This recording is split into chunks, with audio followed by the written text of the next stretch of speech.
Sur cette vidéo, tu vas savoir exactement quel matériel il te faudra pour commencer la coiffure, mais tu vas surtout savoir comment est-ce qu'il te faut procéder pour faire des belles économies. Et je te rassure, ce n'est pas du tout du bullshit, regarde bien jusqu'au bout.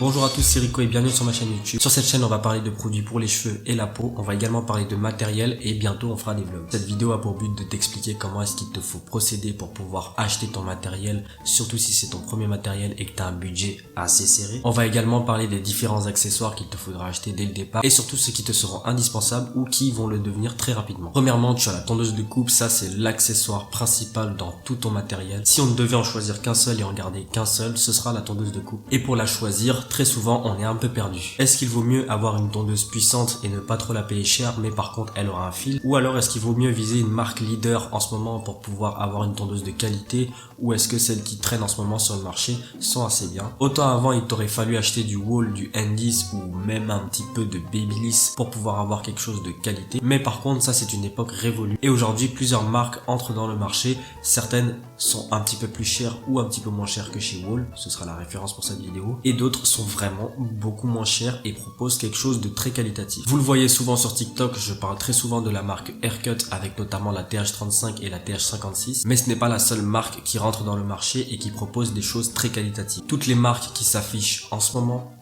sont des marques totalement qualitatives et très franchement je te les conseille fortement. Et concernant cela, le choix est le même pour la tondeuse de finition évidemment. Concernant la tondeuse, pour faire ton choix, tu vas devoir faire attention à plusieurs choses. Premièrement, tu vas faire attention à l'amplitude. Sache que plus l'amplitude est élevée, plus la longueur sera haute lorsque tu baisseras le levier. Mais par contre, lorsque tu as une tondeuse avec une amplitude beaucoup trop élevée comme la Wall Legend ou alors la N10 Master par exemple, tu vas baisser énormément en précision puisqu'il te faudra bien placer le levier. Contrairement à d'autres tondeuses comme la TH35 qui possède environ une amplitude de 1,7 mais qui par contre va te permettre d'avoir un petit peu plus de précision. Donc est-ce qu'il te faudra choisir une tondeuse avec une amplitude élevée et gagner du temps lors de la réalisation de tes coupes, ou est-ce qu'il te faudra choisir une tondeuse avec une amplitude faible pour pouvoir gagner en précision et ainsi apprendre plus facilement à réaliser tes coupes? Finalement, le choix te revient et de toute façon, dis-toi que ce n'est pas une mauvaise chose de choisir une deuxième tondeuse très rapidement. Il y a également les lames qui rentrent en compte. Là, c'est un petit peu plus facile. On a les fade blade et les taper blade.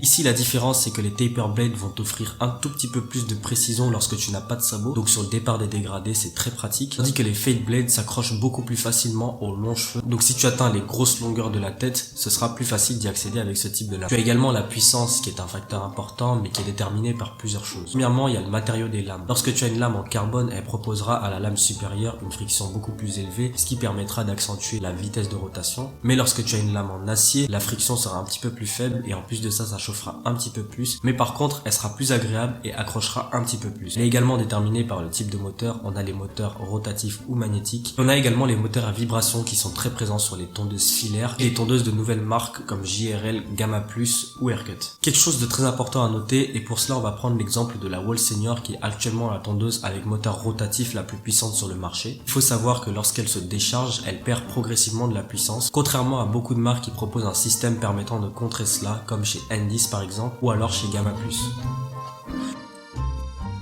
Faut savoir que ça c'est un facteur très important, surtout lorsque c'est votre première tondeuse, parce que très rapidement, si vous réalisez plusieurs coupes dans la journée, vous allez être obligé de brancher la tondeuse et de l'utiliser en même temps. Il faut savoir que les cordons de chez Wall par exemple sont assez épais et très désagréables à l'usage. Encore une fois, grossièrement, ces réglages s'appliquent également sur les tondeuses de finition, donc tu peux décalquer tout ce que je viens de dire là-dessus. Maintenant on va parler de la tondeuse de précision. Moi personnellement, il y a 3 modèles que je te conseille: la Babyliss Skeleton, la Wall Detailer, la Haircut TH56. Évidemment, il y a beaucoup plus de modèles qui sont présents comme chez N10 ou JRL. Il faut savoir que beaucoup de modèles sont soit trop chers, soit pas assez puissants. Ensuite, on va parler de plusieurs accessoires qui sont indispensables lorsque tu commences. Il faut savoir qu'en feuilletant un petit peu sur le site d'AliExpress, tu peux trouver des choses intéressantes: la cape de coupe, la chavette, le balai à coups, les collerettes, les ciseaux, les peignes, différentes brosses, les sabots intermédiaires. Les sabots intermédiaires 1,5 et 4,5 mm qui ne sont pas livrés avec certaines tondeuses comme la Wall Senior par exemple, les sprays, les pinces qui te permettront de faire des comb-over ou alors d'accrocher les cheveux si ton client ne veut pas réaliser une coupe sur le dessus. Et après tu peux noter des accessoires secondaires comme le grip, les scratch. Maintenant question économie, évidemment j'ai déjà parlé d'AliExpress. Si tu feuillettes bien, il faut savoir que tu peux trouver les mêmes articles avec quelques euros de moins, et cumulé sur un gros panier tu peux économiser quelques dizaines d'euros. Et pour les tondeuses, il y a une astuce qui est très importante à savoir. Déjà il faut savoir que sur les sites d'occasion tu peux trouver certaines tondeuses quasiment neuves. Par exemple j'avais trouvé une Babyliss FX rose à 50 euros les 200 287 € et elle était toute neuve. C'était une personne qui voulait ouvrir un salon avant la période de Covid et qui a dû tout liquider. J'ai eu beaucoup de chance sur ce coup-là, mais il faut savoir que sur Vinted ou Le Bon Coin, tu peux trouver des annonces intéressantes. N'hésite pas à feuilleter, même si tu n'es pas forcément fan de l'occasion. Après, concernant Amazon, il faut savoir que si tu vas sur le site amazon.it qui correspond au Amazon Italie, tu peux trouver certaines annonces avec quelques dizaines d'euros moins chères que celles que tu trouveras en France. Et ouais les gars, j'ai vu comment vous étiez des rats. Dès le début de la vidéo, vous vouliez trouver ce moment précis où je vous annoncerai comment est-ce qu'on fait.